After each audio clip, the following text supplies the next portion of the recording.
just hit. Start whenever. You got a good relationship when you can just foam roll with another bro. Oh, dude, yeah, of course. Well, it's easy whenever you're snuggling as a profession or as a hobby or a profession. You know what I mean? Okay, so yeah, so what we did with Joe today, and kind of like what we're trying to do right now as he's coming back from a knee surgery is just kind of get his work capacity and like his general work capacity stuff back. There's a lot of deconditioning, obviously, that's going to happen in that time frame of surgery and recovery and all that kind of stuff. So he's already kind of gone through a whole phase with his physical therapist, Doug, on knee rehab. And so we're kind of back into more of like that general gym work. So today we did, got warmed up, and then we did an overhead press. So just a strict barbell overhead press. Mainly what we're looking for with that, again, is just like general strength. So I think like one of those things that I think a lot of jiu-jitsu guys in particular don't focus on is like their general strength. Mainly because I think it's like we're training so hard in the actual jiu-jitsu sport that it doesn't leave a whole lot of room, for a whole lot of energy elsewhere. Yeah. But the way I look at it is like your strength work that we did today was sets of 5 on your overhead press. It was perfect technique. So that's, I think for us, that's the thing that we're focusing on is like kind of using those lifts as not just how much weight can I lift, but like how much weight can I lift and do it with a perfect range of motion and make my body feel good. So like today you did a 2-second hold at the top of every... Like a loaded stretch. Like a loaded stretch, exactly. So we did like a 2-second hold at the top where you're really pushing your head through and you're really focusing on not letting your lats like sink, but like pushing those lats all the way through for this big stretch, right? So for like your application where we're rounded a lot of times, right? What are we doing? We're just doing the opposite of that movement. And we're putting some load into your body so that you get a strength benefit. You get a strength stimulus, right? You could definitely use too much strength in a technique, but I don't think you could probably ever be too strong once you have have your technique as your foundation, right? Yeah. So either way, mainly working on just getting a strength stimulus from that, but doing it in a way that actually addresses some of those postural issues. Yeah. And then we transition that into a chest supported row. So we're just doing the opposite movement pattern, from that overhead press and working those back muscles. So we picked a chest supported row today primarily to give your low back a break. We want to get a good power in your back, but maybe not being stuck in that hinge position where your low back is having to avoid continue. That overuse. Yeah, and nothing to say that you can't go back and have periods of time where you're having more of a hinge pattern and holding that hinge pattern. But coming back from a knee surgery, maybe the low back and the core isn't as strong as it normally is. That's probably, going to be a time frame where I want to do more chest supported movements to like be able to take a little bit of load away from that. Yeah. And the work that we did with that today, again, it's the same kind of thought process as that overhead press. We're just trying to get those back muscles to be strong and powerful, get a strength stimulus from the chest supported row. It's all of the gym work, that most of the jiu-jitsu guys should be doing should be fairly general. There's not a whole lot of things like there's definitely some specific things you can do in the gym that might translate to your sport. But I mean, for the most part, your sport is really going to be, the specificity of your sport is really going to be like, we're not going to be doing a whole lot of like squeezing med balls, for rear naked choke strength. It's like, I'd rather the rear naked choke just be practiced. Yeah. Whereas in here, it's just like general, stimulus for, hey, I need a total body movement to be able to generate force through this bar that then I can go express in my sport and my technique in my sport. Yeah, if that makes you're sense. increasing like your force production. Absolutely. Yeah, that's why I think like just from freestyling the workouts on my own for years, I think the exercise selection is really important. And for each individual athlete, it's different. Because like what I used to do in the past was just like train really hard in jiu-jitsu. And then whenever I could find time, I would go to the gym and then just try to like max out on as much things 100%. As I could just to like kind of make it feel like I'm getting it in. And then there was no really rhyme or reason to things, which is completely retarded looking back. Yeah. Stupid. I'll say stupid. Stupid. Sorry. Yeah. It's completely stupid looking back, but like, you're just trying to like increase force production is what I think I was trying to do. Yeah. But I think like sometimes less is more in jiu-jitsu, and it's probably true for strength and conditioning as well. But then you got to have that right stimulus. So I think it's important to have a good coach that knows kind of like you as an athlete and where you're strong, where you're weak, and can actually choose the exercises that are going to Sure. help you with those things over a course of, a long time. Months and years. You know? Yeah. Well, I think it's a good point. I think that kind of the other thing to think of too is the fact that, if you, okay, so it's like, I know, and I've been guilty of this, but we've all seen or been the person that was like fired up at the beginning of the week in jiu-jitsu, and you did like 3 sessions on a Monday and then like 2 sessions on a Tuesday, and by Wednesday you were so gassed that you couldn't train for the rest of the week, right? Yeah. And then maybe See that all the time, right?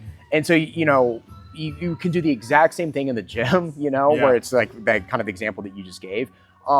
But the thing that I like to think of is, especially in the gym, because everything's so quantifiable with metrics, right? We've got a weight that we can use. We have a distance we can run. Yeah. There's a lot of ways that you can measure, the progress that you're making, or be able to structure those weekly load jumps, things like that. And one of the things that I think, and I've been guilty of this, but taking for granted how light workouts or moderate workouts in the gym can really be the secret to long-term kind of progress. Because, if you're thinking of, well, I'll ask you as a black belt who's been training for most of your life now, most of your jiu-jitsu work, correct me if I'm wrong, is probably at about 60 to 80% of your max intensity. Yeah. I know that's kind of a general, it's a feel thing, but I'd say most of your work is probably done. The brunt of it is on that. I'm kind of lazy, so probably even maybe less a little less, but right? Like, I saw Andrew Tackett talk, and he commented on Dr. Kickass's post about this.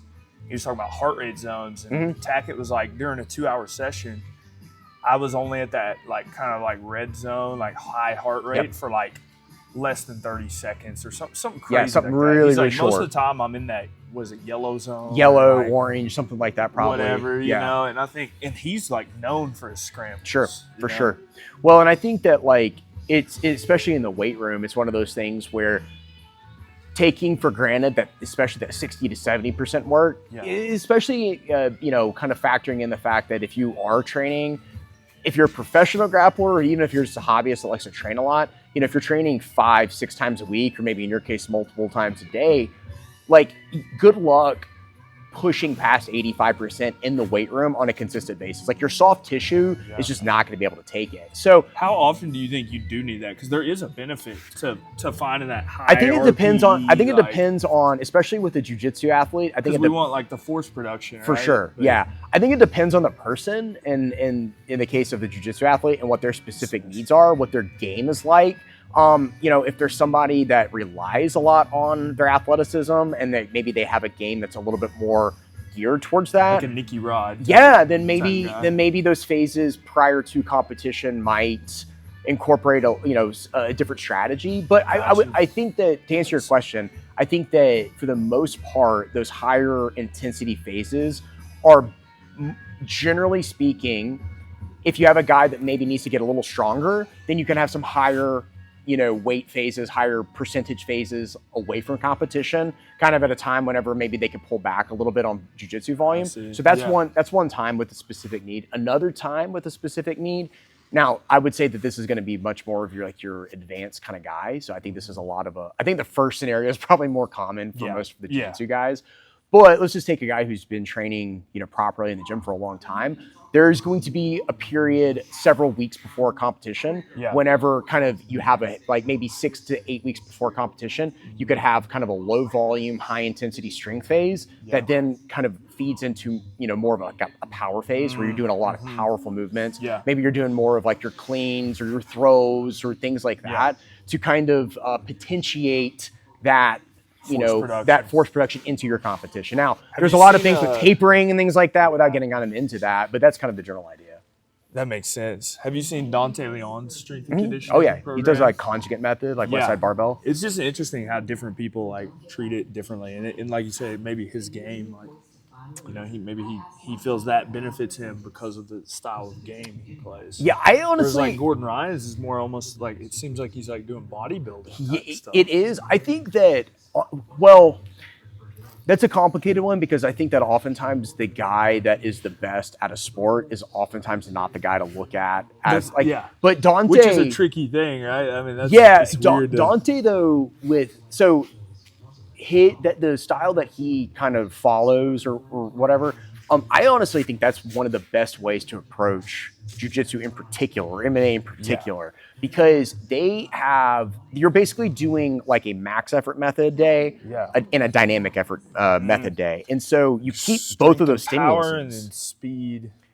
And I think that for one of the struggles for like jiu-jitsu athletes in particular is maintaining maintaining like a explosive quality, maintaining their strength qualities all throughout the year. And so I think that jiu-jitsu like makes you a shit athlete. It kind of can if you're not managing that fatigue properly. I was way more athletic before I did jiu-jitsu. Well, and I think that the conjugate method, where it does kind of emphasize that dynamic effort and that max effort, helps keep that. It helps keep it more. Now I know that there's a lot more to it. There's waves that they follow, and there's different. I'm sure they change things like when he's further away from competition, as opposed to when he's further into competition. So there's a lot more, I think, that gets involved to that conjugate method. But I mean, for me, I think the cool, interesting thing about it is that they don't really periodize. They more so, like I said, they kind of have everything within that 1 week, and they just kind of keep it a year round, so. That is interesting. Yeah, and I mean, I think with somebody like him, is what's been interesting to see is it seems like as he's progressed through the years, he has avoided, it looks like he's avoided major injuries. Yeah. And it seems like he's gotten more athletic. Yeah. Yeah, it's worked out well. Just from outside looking in. I mean, I don't know. I've obviously not talked to him. Yeah, I don't know. His career, I know he was like smaller when he was younger. Sure. Maybe he got into it a little bit later in life, like around 25 or so. Yeah. Where like I got into weightlifting pretty heavy when I was like 15, 14, I did really 15, young. Yeah, me too. And then kind of got out of it for a few years and just recently kind of getting back into it, which is very interesting. That's why I wanted to have this conversation of like, looking back and all the stuff we know now, and now the game's changed so much. It's just, I think there's a lot to talk about with it. Yeah, I've been paying a lot of attention to track coaches. Charlie Francis is an old track coach. I follow one of the guys you do. Fred Duncan is one that I've been. He just made this post about the Gunther guy or whatever. Yeah, Gunther. He was doing isometrics. Isometrics. Yeah. Doug was on this years ago. He was telling me all about it. He's like balance, isometrics, and then power. For sure. Well, and I think one of the interesting things that I've been taking from like a lot of these track coaches is simply in terms of like just pure athleticism. The kind of the really a lot of the advantages that you can get from low-level plyometric work, like getting a good kind of balance in your step and maintaining kind of that elasticity through these low-level plyometrics. Your knees and your low back. And I mean, just the ability to actually rebound. Like say I'm doing like a pogo, like a low-level pogo where I'm just like maybe bouncing forward, but I'm not really putting any power to it. Yeah. Just like that ability to like take force into my body and then move forward and kind of keep that bounce. Like I didn't realize how stiff I had gotten, through the years. And like one of the things that was not there was like this ability to like rebound into, multiple plyometrics. But like I'd always or hurdles or something like that. Yeah, and I'd always thought of plyometrics as these extraordinarily powerful movements, which they are, but I'd never thought of like the levels of plyometrics. Like I could have a low level plyometric just in place year round in order to maintain tissue quality and bounce and cartilage, health and all those types of things. I'd always looked at a plyometric as like this thing that I did to get as much power as possible and, so on and so forth. So, I think like looking at those track athletes, where they're doing a lot of these like low level bouncing drills and different drills that keep a lot of that tissue quality healthy, and not just healthy, but improve it. Yeah. You know what I mean? Yeah. So I think that could be a missing component in a lot of jiu-jitsu guys. It's like a jiu-jitsu person studying wrestlers or judo people. Like there's a lot to learn from like just other sports. For sure. Like how they're, well, trying to be the fastest human on the planet. You got to know a lot about a lot of things. Well, and if you look at wrestlers in particular, a lot of their warm-ups are very, very similar looking kind of drills, like a lot of bouncing, a lot of tumbling, a lot of these things that are very neck bridging, which is I don't know. I'm thinking a little bit more of like those like that kind of cat ability, like you're like you've got the ability to like maintain good balance and be able to like again like take Well, like it's really what agility is, right? Like you're able to like actually, my opponent's doing something, I'm having to react to them in time and like make a reaction, right? Yeah. So Brian's like that. way. He's like a cat. He's like a cat. He's like a big cat. That was sick. Dude, we went a little longer than I thought. My but bad. That's perfect. Well, no, that's perfect. I can I can edit